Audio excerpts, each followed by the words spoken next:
যে কচুরিপানাকে অনেকেই শুধু আগাছা ভেবে ফেলে দেন, সেই কচুরিপানায় আবার তৈরি করছে জৈব সার, মাদুর, ব্যাগ আর ভাসমান কৃষির নতুন সম্ভাবনা। আর বৈশাখ এলেই সেই অবহেলিত গাছটাই জলাশয়ের বুকে ছড়িয়ে দেয় বেগুনি সাদা রঙের অপূর্ব সৌন্দর্য।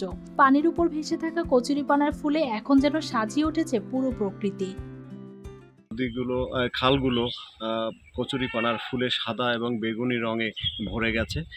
এখানে এমন মনে হয় যে বিকেলবেলা এটি একটি ছোট একটি পর্যটনের মতো মনে হয়। খাল বিলের শান্ত পানির উপর ভেসে আছে অসংখ্য কচুরিপানা। তার ফাঁকে ফাঁকে ফুটে থাকা হালকা বেগুনি রঙের ফুলগুলো ঝিলমিল করছে রোদে। কোথাও ছোট ছোট ঢেউ, কোথাও আবার সবুজ পাতার ভিড়ে ফুলের নরম রং ছড়িয়ে পড়েছে চারদিকে। এমন মন ভোলানো দৃশ্য এখন চোখে পড়ছে পটুয়াখালীর বিভিন্ন এলাকার খাল, বিল, ডোবা আর জলাশয়ে। আমার দাদা দাদিরা, নানা নানিরা বলতো যে এই কচুরিপানার ফুলটি আর কি মানুষ দেখতে আসতো অনেক দূর অঞ্চল থেকে। একটা সৌন্দর্য একটা জিনিস, খুবই ভালো দেখতে, খুব চমৎকার। স্থানীয়দের অনেকেই জানান, ছোটবেলায় খাল থেকে কচুরিপানার ফুল তুলে খেলা করার স্মৃতি মনে পড়ে এখনো।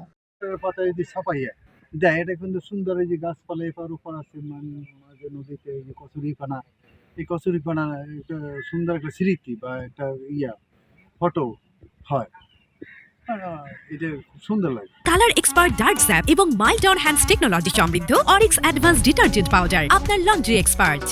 শুধু সৌন্দর্যই নয়, কচুরিপানায় রয়েছে নানা ব্যবহারও। এ উদ্ভিদ দিয়ে জৈব সার, ভাসমান বেড, দড়ি, ব্যাগ, মাদুর সহ বিভিন্ন হস্তশিল্প তৈরি করা সম্ভব। সে কচুরিপানার ফুল, তো এটা হালকা বৃষ্টির পরে এই ফুলটা ফোটে। তো অনেক দর্শনার্থীরা আসে এখানে ফুলগুলো দেখতে। সাধারণত বিকালে আমরা আসি, এগুলো দেখি, ভালো লাগে। আমরা যদি এটা রক্ষণ করতে পারি তো এটা আরও দেখতে আরও সুন্দর লাগবে। কৃষি কর্মকর্তাদের মতে, সঠিকভাবে ব্যবহার করতে পারলে কচুরিপানা কাজে লাগতে পারে অর্থনৈতিকভাবেও। এই কচুরিপানাগুলো কিন্তু আমরা ব্যবহার করতে পারি। যে কচুরিপানার স্তূপ দিয়ে কিন্তু আমরা ভাসমান বেডে সবজি চাষ করতে পারি, অথবা বিভিন্ন ধরনের শাক, লাল শাক, ডাঁটা শাক, কলমি শাক, এই জাতীয় শাক আমরা উৎপাদন করতে পারি, অথবা মিষ্টি কুমড়া, লাউ, ঝিঙ্গা, চিচিঙ্গা, এইসব ধরনের শাকের উৎপাদন করা যায়। অবহেলায় জন্ম নেওয়া এই ফুলই যেন আবারও মনে করিয়ে দিচ্ছে, প্রকৃতি নিজের মতো করেই ছড়িয়ে দিতে জানে তার সৌন্দর্য। News desk, RTV।